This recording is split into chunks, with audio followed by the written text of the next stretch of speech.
শহরের বুকে যখন সন্ধ্যার নীল আলো নামতে শুরু করেছে, তখন আভিজাত্যের কেন্দ্রবিন্দু গোল্ডেন প্যালেস কনভেনশন সেন্টারে চলছিল এক এলাহি আয়োজন। কাঁচের ঝাড়বাতি আর দামি সুগন্ধির মৌতাতে চারপাশ মহাবিষ্ট। আজ সেই মাহেন্দ্রক্ষণ, যেখানে সাফল্যের চূড়ায় আসীন এক নারী তার শ্রেষ্ঠত্বের প্রমাণ দেবেন। কিন্তু এই আড়ম্বরের আড়ালে যে কত বড় এক ত্যাগের মহাকাব্য নিঃশব্দে ধুঁকছিল, তা ছিল অনেকেরই অজানা।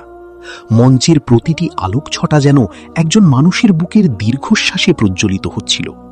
ক্ষমতার দম্ভ আর বিশ্বাসের অপমৃত্যুর মাঝে এক নিঃশব্দ বিপ্লব শুরুর অপেক্ষায় ছিল। সম্মানের লড়াইয়ে আজ কেউ রাজা হবে, আর কারো দীর্ঘদিনের লালিত মুখোশ ছিঁড়ে পড়বে জনসমক্ষে। ক্ষমা চাও ওর কাছে। রাজত্বের সবচেয়ে প্রভাবশালী ব্যবসায়ীর শর্ত মেনে চলা আমার স্বভাব ছিল না, কিন্তু যখন নিজের অর্ধাঙ্গিনী অন্য কাউকে নিজের আদর্শ মেনে নেয়, তখন পুরুষত্বের অহংকারকে বিসর্জন দিতেই হয়। হলের আলোকসজ্জা তার পূর্ণ মহিমায় জ্বলছিল, কিন্তু আরিয়ানের চোখের সামনে গাঢ় অন্ধকার নেমে আসতে চলেছিল। মায়া মঞ্চে দাঁড়িয়েছিল, তার চেহারায় সেই বিজয়ের ঔজ্জ্বল্য যা অর্জনের জন্য আরিয়ান তার নিজের অস্তিত্ব বিলীন করে দিয়েছিল। সে মাইক্রোফোন হাতে নিল। ধন্যবাদ সবাইকে। আজ আমরা 250 কোটি টাকার প্রজেক্ট সফলভাবে সম্পন্ন করেছি। ম্যানেজিং ডিরেক্টর হিসেবে আমি অত্যন্ত আনন্দিত। মায়াজি, এই অসামান্য অর্জনের পেছনের সেই রূপকার ব্যক্তিটি কে, তার সাথে আমাদের পরিচয় করিয়ে দিন। অবশ্যই, তিনি শুধু আমার পথ প্রদর্শক নন, আমার হৃদয়ের সবচেয়ে কাছের মানুষও। দূর থেকে তাকিয়ে থাকা আরিয়ানের ক্লান্ত মুখে এক চিলতে হাসি ফুটল। সে মনে মনে ভাবল, আমি জানতাম মায়া, তুমি আমাকে এই মঞ্চে ডাকবে। তোমার প্রিয় রঙেরই পোশাক পরা আজ সার্থক হল। কিন্তু পরের মুহূর্তেই মায়ার কণ্ঠস্বর আরিয়ানের হৃৎপিণ্ড যেন ছিঁড়ে ফেলল। ওয়েল, আর সময় অপচয় না করে সেই বিশেষ মানুষকে মঞ্চে আহ্বান করছি। সো প্লিজ ওয়েলকাম বিক্রম রায়। আরিয়ানের পুরো শরীর যেন পাথরের মতো জমে গেল। দর্শকদের তুমুল করতালির মাঝে বিক্রম, মায়ার প্রাক্তন প্রেমিক, অত্যন্ত রাজকীয় ভঙ্গিতে মঞ্চে উঠে এলো। সে দম্ভের সাথে বলল, মায়ার জন্য আমি শুধু একটি প্রজেক্ট কেন, আকাশ থেকে চাঁদও পেরে আনতে পারি। আরিয়ানের রক্ত টকবক করে ফুটতে লাগল। যে প্রজেক্টটি সে তার পুরনো বান্ধবী সারার মাধ্যমে মায়ার হাতে তুলে দিয়েছিল, তার পুরো কৃতিত্ব আজ অন্য একজন নির্লজ্জের মতো গ্রহণ করছে। সে ধীরে ধীরে পা বাড়িয়ে মঞ্চের কাছাকাছি গেল এবং ধীর কিন্তু কঠোর স্বরে বলল, মায়া, এই প্রজেক্টটি সফল করতে আমি তোমাকে সাহায্য করেছিলাম। আমি সারার সাথে ডিলটি নিয়ে কথা বলেছিলাম। বিক্রমকে দেখো, কত প্রভাবশালী আর দাপুটে। আর নিজের চেহারা দেখেছ, একজন নিষ্কর্মা স্বামী যাকে এক কাপ। কিন্তু মায়ার ওপর ছিল বিত্ত বৈভবের প্রবল নেশা। সে অবজ্ঞার হাসির সাথে বলল, আমার জন্য আরিয়ান তোমার করার ছিলই বাকি। যে অট্টালিকায় আমি তোমাকে রাজভোগে রাখি, তার 1 মাসের খরচ দিয়ে তোমার মতো 50টা জীবন চলে যাবে। মায়া, সবকিছু অর্থ দিয়ে বিচার করা যায় না। কঠিন সময়ে যখন তুমি ক্যারিয়ার নিয়ে ছুটছিলে, তখন আমি আমার লোভনীয় চাকরি ছেড়ে দিয়েছিলাম, যাতে ঘর আর তোমার ব্যক্তিগত প্রশান্তির খেয়াল রাখতে পারি। আমার সেই বিসর্জনের কি তোমার কাছে সামান্যতম মূল্যায়ন নেই? মায়া তুচ্ছ-তাচ্ছিল্য করে বলল, সিরিয়াসলি আরিয়ান, এই আভিজাত্যের আসরে তুমি আমাকে পুরনো উপকারের হিসাব দিচ্ছ? আমার সত্যি ঘৃণা হয় যে আমি তোমার মতো ছোট মানসিকতার মানুষের সাথে জীবনের এতগুলো বছর পার করেছি। ঠিক সেই মুহূর্তে ভিড়ের মধ্যে বিক্রম মিস্টার চৌধুরীর সাথে ধাক্কা খেল। বিক্রম চিৎকার করে বলল, অন্ধ নাকি বুড়ো, সামনে দেখতে পাও না? মিস্টার চৌধুরী প্রচণ্ড ক্ষুব্ধ হয়ে বললেন, তোমার সাহস তো কম নয়, জানো আমি কে? মায়ার মুখ মুহূর্তেই সাদা হয়ে গেল। সে আতঙ্কিত হয়ে মিস্টার চৌধুরীর হাত জোর করে বলতে লাগল, ক্ষমা করবেন মিস্টার চৌধুরী, বিক্রম আসলে বুঝতে পারেনি যে আপনি এই কোম্পানির প্রধান অর্থদাতা। ও বুঝতে না পেরে ভুল করে ফেলেছে। আমি কোনো কথা শুনতে চাই না, চৌধুরী বজ্রকণ্ঠে বললেন। এই লোকটিকে এই মুহূর্তেই পার্টি এবং এই প্রতিষ্ঠান থেকে বহিষ্কার করো, অন্যথায় আমাদের সব চুক্তি বাতিল বলে গণ্য হবে। মায়া অনুনয় বিনয় করতে লাগল, না মিস্টার চৌধুরী, দয়া করে এমনটা করবেন না, আমি এখনই এর ব্যবস্থা করছি। মায়া আগুনের মতো দৃষ্টি নিয়ে আরিয়ানের দিকে ফিরল এবং আদেশ দিল, আরিয়ান, দ্রুত মিস্টার চৌধুরীর কাছে ক্ষমা চাও। বিক্রমের ভুলের জন্য তুমিই ক্ষমা চাইবে। যাও, চৌধুরী সাহেব যে শাস্তি দেবেন তা মাথা পেতে গ্রহণ করো। আরিয়ান বিবর্ণ চোখে তার স্ত্রীকে দেখল। বিক্রমের অন্যায়ের সাজা নিজের স্বামীকে দিচ্ছ মায়া? তোমার কি তোমার দেওয়া সেই শপথগুলোর কথা মনে পড়ে না? আরিয়ানের মস্তিষ্কে মায়ার সেই পুরনো অঙ্গীকার প্রতিধ্বনিত হল। আমি তোমাকে কখনো অসম্মানিত হতে দেব না, সব সময় তোমার মর্যাদা রক্ষা করব। আরিয়ান ভারী গলায় বলল, যে বিক্রম তোমাকে ফেলে চলে যাওয়ার পর আমি তোমাকে আগলে রেখেছিলাম, আজ তার অপরাধের ভার আমার কাঁধে চাপাচ্ছ। মায়া হিস হিস করে বলল, আরিয়ান, ড্রামা বন্ধ করো আর পরিস্থিতি সামাল দাও। আরিয়ান কিছু বলার সুযোগ পাওয়ার আগেই মায়া মিস্টার চৌধুরীর দিকে ঘুরে কর্কশ সুরে বলল, মিস্টার চৌধুরী, এই সব ঝামেলার মূলে আমার এই স্বামী। সেই বিক্রমকে ধাক্কা দিয়ে আপনার উপর ফেলেছে, সব দোষ ওর। আরিয়ান স্তব্ধ হয়ে গেল, যেন কেউ তার জীবন্ত দেহের উপর শোকের চাদর বিছিয়ে দিল। মায়া, এ কি বলছো তুমি? আমি তো তখন ওখানে ছিলামই না। কিন্তু মায়া ততক্ষণে হৃদয়ে পাথর বেঁধে ফেলেছে। সে আরিয়ানের আর কোনো কথা না শুনে চৌধুরীকে বলল, বিক্রম আমাদের অতি মূল্যবান অ্যাসেট। আমি তাকে এই সাধারণ মানুষটির ভুলের জন্য শাস্তি পেতে দেব না। তারপর সে আরিয়ানের উপর চিৎকার করে উঠল, আরিয়ান, এখনই মাপ চাও। মিস্টার চৌধুরীর চোখে এক অদ্ভুত পৈশাচিক আনন্দ খেলা করছিল। তিনি বললেন, আচ্ছা, তোর কারণেই আমার লাখ টাকার স্যুটটা নষ্ট হলো? তোর কি ধারণা শুধু দুঃখ প্রকাশ করলেই মিটে যাবে? বয় বয় একটি ট্রেতে 5 গ্লাস কড়া পানীয় নিয়ে এলো। চৌধুরী হুঙ্কার দিয়ে বললেন, এই 5 গ্লাস এক নিঃশ্বাসে শেষ করো, এক ফোঁটাও যেন পাত্রের বাইরে না যায়, তবেই ক্ষমা মিলবে। আরিয়ানের মুখচ্ছবিতে মৃত্যুর ছায়া পড়ল। সে কম্পিত স্বরে বলল, মায়া, তুমি জানো চিকিৎসকের নির্দেশ অনুযায়ী এই পানীয় আমার জন্য বিষের মতো। মায়া নিষ্ঠুরভাবে গর্জে উঠল, মিস্টার চৌধুরী যা বলছেন তা পালন করো, শেষ করো এগুলো, পরে বাড়িতে গিয়ে বমি করে দিও। ব্যাস, এই বিতর্ক এখানেই থামাও, দ্রুত। আরিয়ান তার স্ত্রীর চোখের দিকে তাকালে সেখানে কেবল শীতল উদাসীনতা দেখতে পেল। নিরুপায় হয়ে আরিয়ান 5টি গ্লাসই শেষ করে দিল। প্রতিটি চুমুক তার পাকস্থলীতে আগুনের শিখার মতো জ্বলছিল। যখন আরিয়ান মৃত্যুর সমান যন্ত্রণা সহ্য করছিল, মায়া চৌধুরীর সামনে হাত কচলাচ্ছিল। আশা করি এবার আপনি শান্ত হয়েছেন, সব ওরই নির্বুদ্ধিতা ছিল। চৌধুরী ঘৃণা নিয়ে বললেন, তোমার এই ঘর কোনো স্বামীকে আমার চোখের সম্মুখ থেকে এখনই সরাও। অনুষ্ঠানের পর আরিয়ান বাইরে এলো। তার শরীর আর ভার নিতে পারছিল না। সে কষ্ট নিয়ে বলল, মায়া, ডাক্তার সাবধান করেছিলেন যে এক চুমুকও আমার প্রাণ সংহারী হতে পারে, কিন্তু আমি 5 গ্লাস পান করেছি। তোমার মনে কি বিন্দুমাত্র মায়া জাগছে না? কিন্তু মায়া ছিল চূড়ান্ত রুক্ষ মেজাজে। সে মুখ বিকৃত করে বলল, আরিয়ান, নিজের কি দশা করেছ? যেখানে যাও আমাকে লজ্জিত করো। তাড়াতাড়ি পরিচ্ছন্ন হয়ে নাও, বাড়ি ফিরতে হবে। আরিয়ান ব্যথায় কুকিয়ে উঠে বলল, আমার খুব শরীর খারাপ লাগছে, আমাকে একটু ক্লিনিকে নিয়ে চলো। তাকে সম্পূর্ণ অবজ্ঞা করে মায়া বিক্রমের দিকে ছুটে গেল, যে নেশার ঘোরে টল ছিল। বিক্রম, তুমি সাবধানে আছো তো? বিক্রম ভান করে বলল, আমার খুব কষ্ট হচ্ছে মায়া। মায়া আরিয়ানের দিকে করুণার দৃষ্টিতে তাকিয়ে বলল, ছি আরিয়ান, তোমার দেহ থেকে মদের দুর্গন্ধ আসছে। আমার দামি গাড়িতে ওঠার কথা চিন্তাও করবে না।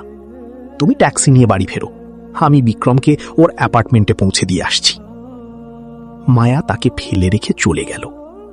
আরিয়ান পথের ধারে একা দাঁড়িয়ে রইল। সে ঝাপসা চোখে নিজেকেই বলল, কি প্রতিশ্রুতি দিয়েছিলে মায়া, যে কখনো অভিযোগের অবসর দেবে না? আজ তুমি আমার অস্তিত্বকে ধুলোয় মিশিয়ে দিলে। আর মাত্র একটি আঘাত, তারপর আমার আর তোমার পথ চিরতরে বিচ্ছেদ হয়ে যাবে।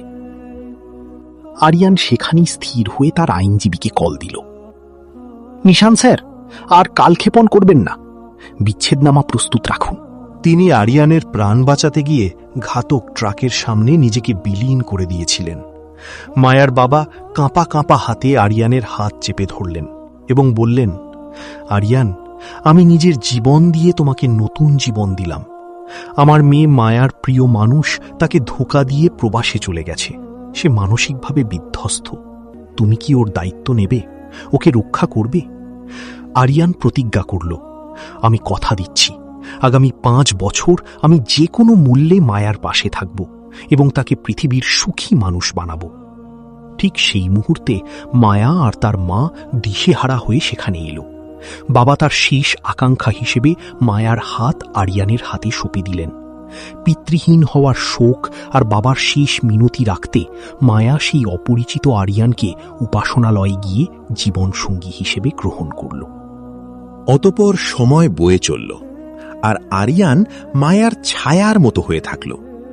আরিয়ানের অকৃত্রিম সেবা আর ভালোবাসা মায়াকে বিক্রমের শোক থেকে উদ্ধার করেছিল। দুজনের মধ্যে এক গভীর মায়া গড়ে উঠেছিল। কিন্তু বিধাতা হয়তো অন্য কিছু লিখে রেখেছিলেন। অকস্মাৎ বিক্রম প্রবাস থেকে ফিরে এলো। বিক্রমের আগমন মায়ার সুপ্ত আবেগকে আবারও জাগ্রত করে তুলল। যখন আরিয়ান তাকে বিক্রমের সাথে ঘনিষ্ঠভাবে দেখল, মায়া অজুহাত দিল, আরিয়ান, তুমি ভুল ব্যাখ্যা করছো। আমি বিক্রমের সাথে কেবল প্রজেক্টের স্বার্থে দেখা করছি, কারণ অফিসের এই চুক্তিটি আমাদের জন্য অতি জরুরি। আমাদের মধ্যে এখন কোনো সম্পর্ক নেই। আরিয়ান তার মিথ্যা কথাতেও ভরসা করল। সে কল্পনাও করতে পারেনি যে মায়া যাকে প্রজেক্টের নাম দিচ্ছে তা আসলে তাকে আবারও পুরনো ধ্বংসের দিকে টেনে নিচ্ছে। মায়া অবচেতন মনেই আরিয়ানের নিরন্তর ত্যাগ ভুলে গিয়ে আবারও সেই প্রতারকের ঘনিষ্ঠ হতে লাগল যে তাকে একদিন ফেলে চলে গিয়েছিল। আরিয়ান বাড়িতে ফিরলে ভাবল হয়তো মায়া অনুতপ্ত হয়ে কিছু বলবে। তখনই তার দৃষ্টি একটি মিষ্টির প্যাকেটের ওপর পড়ল। আরিয়ানের হৃদস্পন্দন বেড়ে গেল। আমার প্রিয় ব্ল্যাক ফরেস্ট কেক! মায়া কি ভুল বুঝতে পেরেছে? কিন্তু আরিয়ানের স্বপ্ন চূর্ণ হয়ে গেল যখন মায়া প্যাকেটটি দূরে ঠেলে দিয়ে একটি ধুলো মাখা শার্ট আরিয়ানের গায়ে ছুঁড়ে মারল। আরিয়ান স্তম্ভিত হয়ে জিজ্ঞেস করল, মায়া এটা কি? মায়া নির্লিপ্তভাবে বলল, এটা বিক্রমের শার্ট। ডিনারের সময় নোংরা হয়ে গেছে। এটা নিজের হাতে ধুয়ে দিও। খেয়াল রেখো যেন কোনো ছোপ না থাকে। তারপর নিখুঁতভাবে ইস্ত্রি করে রেখো। আমি কাল অফিসে যাওয়ার সময় নিয়ে নেব। ওকে, বাই। আরিয়ান সেই শার্টটি হাতে নিয়ে মূর্তির মতো দাঁড়িয়ে রইল।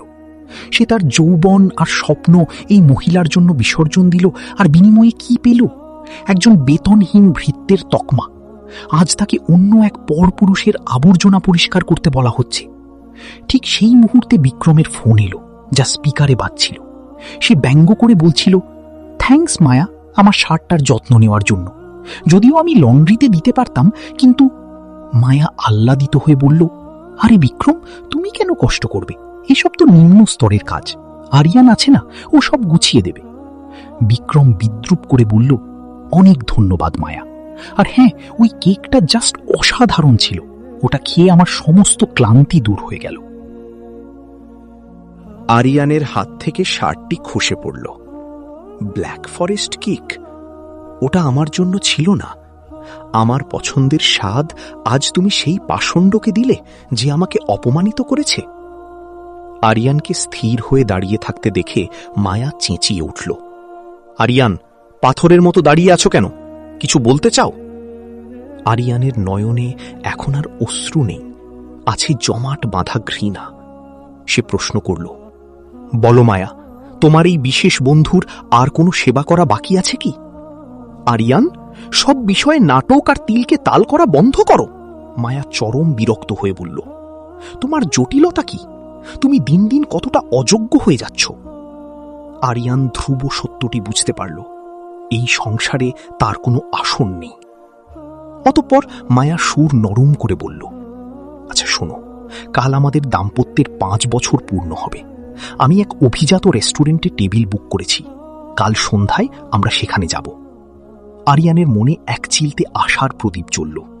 সে ভাবল, হয়তো মায়ার অন্তরে আমাদের সম্পর্কের জন্য কিঞ্চিত ভালোবাসা অবশিষ্ট আছে। সে শেষ একটি সুযোগ দিতে চাইল। পরদিন বিকেলে আরিয়ান একগুচ্ছ রক্তগোলাপ নিয়ে নির্দিষ্ট স্থানে পৌঁছাল। কিন্তু কাঙ্ক্ষিত টেবিলের কাছে যেতেই তার মেরুদণ্ড দিয়ে ঠান্ডা স্রোত বয়ে গেল। সেখানে বিক্রম পূর্ব থেকেই জাঁকিয়ে বসেছিল। আরিয়ান ভাঙা কণ্ঠে প্রশ্ন করল, মায়া, আমাদের এই বিশেষ দিনেও তুমি ওকে এখানে নিমন্ত্রণ করেছ? মায়া আরিয়ানের উপস্থিতিকে পাত্তাই দিল না এবং বিক্রমকে উদ্দেশ্য করে বলল, শুভ জন্মদিন বিক্রম, তোমাকে ছাড়া এই আনন্দ অপূর্ণ থেকে যেত। আরিয়ানের বুক ফেটে যাচ্ছিল। বিক্রমের জন্মদিন আজ আমাদের বিয়ের তারিখেই। তখনই মায়া বিক্রমের পছন্দের সব ডিশ অর্ডার করল। বিক্রম বিগলিত হয়ে বলল, ও গড মায়া, তোমার আজও আমার সব ভালো লাগা মনে আছে। মায়ার লাজুক হাসি আরিয়ানকে দগ্ধ করছিল। বিক্রম বিদ্রূপের ছলে বলল, যদি জানতাম প্রবাসে গেলে তোমাকে হারাবো, তবে আমি কখনো মায়ার কোল ছেড়ে যেতাম না। আরিয়ানের কণ্ঠে আগ্নেয়গিরির পূর্বাভাস ছিল। মায়া, তুমি আমার বিশ্বাস, আমার সম্মান আর আমাদের 5 বছরের বন্ধন সব নিশ্চিহ্ন করে দিলে। মায়া ঝাঁঝালো গলায় বলল, তোমার পুরনো থিয়েটার বন্ধ করো Aryan, it's not a big deal. ব্যাস, মায়া, অনেক হয়েছে। আরিয়ান তীব্র চিৎকারে ফেটে পড়ল। আমি তোমাকে আর এই নাম সর্বস্ব সম্পর্ককে চিরজীবনের মতো বর্জন করছি। মায়া অবহেলার সাথে বলল, গো টু হেল, এখনই চলে যাও এখান থেকে, তোমার কোনো প্রয়োজন নেই আমার। আরিয়ান টলমল পায়ে বেরিয়ে এলো এবং মূল সড়কে তার একটি বড় দুর্ঘটনা ঘটল। সে অন্তিম মুহূর্তে কম্পিত হাতে মায়াকে কল করল, কিন্তু মায়া উপহাস করে সংযোগ কেটে দিল। আরিয়ান অলৌকিকভাবে নিজেকে টেনে বাড়ি নিয়ে এলো এবং একটি নাম্বারে কল করল। হ্যালো সারা, আমার সিইওর চেয়ার ধুলোমুক্ত করে রাখো, আমি আমার সাম্রাজ্যে ফিরছি। সে তার ওয়ার্ড্রোব থেকে পুরনো সাধারণ কাপড় বের করল এবং সুটকেস নিয়ে কক্ষের বাইরে আসতেই শাশুড়ি মেহেজাবিন আর শ্যালক সামিন দেয়াল হয়ে পথ রোধ করল। মেহেজাবিন বিদ্রূপ করলেন, ওরে বাবা, ঘর ছাড়ার মহড়া! জামাইবাবু, এটা কোন নতুন অভিনয়? অভিনয় আরম্ভ হচ্ছে না মাজান, বরং আজ ইতি ঘটছে, আরিয়ান হিম শীতল কণ্ঠে বলল। আমি এই ঘর আর আপনার কন্যাকে চিরতরে ত্যাগ করছি। সামিন পৈশাচি কট্টহাসি দিয়ে বলল, তুই যাবি? আরে ছিন্নমূল ভিখারি, আমার আপুর দয়া ছাড়া তোর অস্তিত্ব কি? বাইরে এক রাতও কাটাতে পারবি না। ঠিক সেই মুহূর্তে মায়া সেখানে উপস্থিত হল। আরিয়ানের ক্ষতবিক্ষত মাথা থেকে রক্ত ঝরতে দেখে সে করুণাহীনভাবে জিজ্ঞেস করল, এই ক্ষত কিভাবে হলো? সত্যি কি কোনো দুর্ঘটনা নাকি সহানুভূতির নাটক? আরিয়ান মায়ার চোখের গভীরে তাকাল। এখন এই প্রশ্ন কেন? যখন আমি রাস্তায় নিথর পড়েছিলাম আর তোমাকে আর্তনাদ করে ফোন দিয়েছিলাম, তখন তো তুমি আসছে না। এখন এই মায়া কান্না কেন? আরিয়ান, আমি বিক্রমের সাথে ডিনার ডেটেছিলাম, ওকে একা ফেলে আসা অসম্ভব ছিল। মায়া নির্লজ্জের মতো কৈফিয়ত দিল। ঠিক আছে মায়া, এখন আর কাউকে ফেলে আসার চিন্তা করতে হবে না। তুমি বিক্রমের সাথেই স্থায়ী হতে পারো। আমি তোমাকে আইনগতভাবে বিচ্ছেদ দিচ্ছি। আজ থেকে আমাদের গন্তব্য ভিন্ন। মায়ার পায়ের তলার জগৎ দুলে উঠল। এ কি, তুমি আমাকে তালাক দেবে? মেহেজাবিন মাঝখানে বাধা দিয়ে বললেন, যেতে দাও মায়া, এমনিতেও ও আমাদের কোনো কাজের ছিল না। আরিয়ান এগোতে চাইল, তখনই সামিন তাকে জাপটে ধরল। থামো আম্মা, এই লোকটা 5 বছর এখানে নিখরচায় আহার করেছে। কি জানি বাড়ির মূল্যবান সামগ্রী নিয়ে যাচ্ছে কিনা। ওর সুটকেস তল্লাশি করো। মায়া মূর্তির মতো দাঁড়িয়ে রইল, যেন আরিয়ানের সততার ওপর তারও বিন্দুমাত্র বিশ্বাস নেই। মেহেজাবিন আরিয়ানের সুটকেস মেঝেতে আছাড় দিয়ে সব বের করে ফেললেন। সেখান থেকে মাত্র কয়েকটা পুরনো জীর্ণ কাপড় বেরোল। ব্যাস, এই তোমার ঐশ্বর্য? 5 বছরে শুধু এই জঞ্জাল সংগ্রহ করেছ? হ্যাঁ, আরিয়ান বাঘের মতো গর্জে উঠল, কারণ 5 বছরে আমি নিজের স্বার্থে কখনো একটি টাকাও ব্যয় করিনি। আমি নিশি দিন শুধু তোমাদের সুখের জন্য আর এই অট্টালিকার জাঁকজমক বজায় রাখতে কৃতদাসের মতো পরিশ্রম করেছি। মেহেজাবিন অবজ্ঞার সুরে বললেন, তবে এখন আমাদের দয়া দেখাচ্ছ কেন? এই ন্যাকড়াগুলো আমার মেয়ের অর্থেই কেনা, এগুলোও এখানেই ফেলে রেখে নিপাত চাও।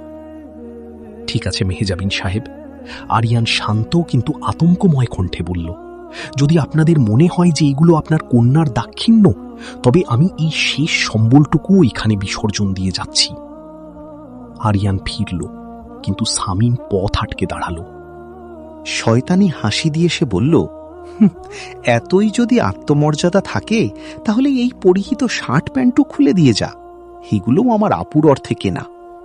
আরিয়ান মায়ার দিকে সকরুণ দৃষ্টিতে তাকালো, কিন্তু মায়া ঘৃণাভরে মুখ ফিরিয়ে নিল এবং কঠিন স্বরে বলল, সামিন যৌক্তিক কথা বলছে আরিয়ান, তোমার এমনই করা সমীচীন। আরিয়ানের বুক বিদীর্ণ হয়ে গেল। সে মনে মনে বলল, মায়া, তুমি আমাকে জনসমক্ষে নগ্ন করে দিলে। আজ থেকে আমি তোমাকে মহাবিশ্বের সবচেয়ে গাঢ় ঘৃণা উপহার দেব। ওরে, চিন্তা করছিস কি? খোল! সামিন চিল্লালো। নিজেরই আঙিনায় আরিয়ান একে একে তার সব আবরণ মেঝেতে নিক্ষেপ করল। মায়া তাকে পর্যবেক্ষণ করছিল। সে ভেবেছিল আরিয়ান জীবন ভিক্ষা চাইবে, কিন্তু সে আত্মসম্মানের এভারেস্ট হয়ে দাঁড়িয়ে রইল। বাইরে সারা তার বিলাসবহুল গাড়ি নিয়ে অপেক্ষারত ছিল। আরিয়ানের এমন শোচনীয় দশা দেখে সারার হৃদয় চুরমার হয়ে গেল। আরিয়ান গাড়িতে আরোহণ করল। এখন তার নয়নে আর শোকের ছায়া নেই, আছে প্রতিশোধের দাবানল। পেছনে ফেলে আসা সেই আলিশান বাড়িতে মেহেজাবিন বিষ উগড়াচ্ছিলেন। ভালো হয়েছে, ওই উৎপাত গেছে। এখন বিক্রম এসেছে। তুমি দ্বিতীয় বিবাহের জাঁকজমক নিয়ে ভাবো। কিন্তু কয়েকদিনের ব্যবধানেই মায়ার তাসের ঘর তছনছ হয়ে গেল। গৃহস্থালির ব্যয় আর কোম্পানির জটিল অপারেশন, যা আরিয়ান এক হাতে সুচারুভাবে পরিচালনা করত, তা এখন মায়ার গলায় মরণ ফাঁস হয়ে দাঁড়াল। বিনিয়োগকারীরা একে একে মুখ ফিরিয়ে নিল। মায়া দিশেহারা হয়ে বিক্রমের শরণাপন্ন হল।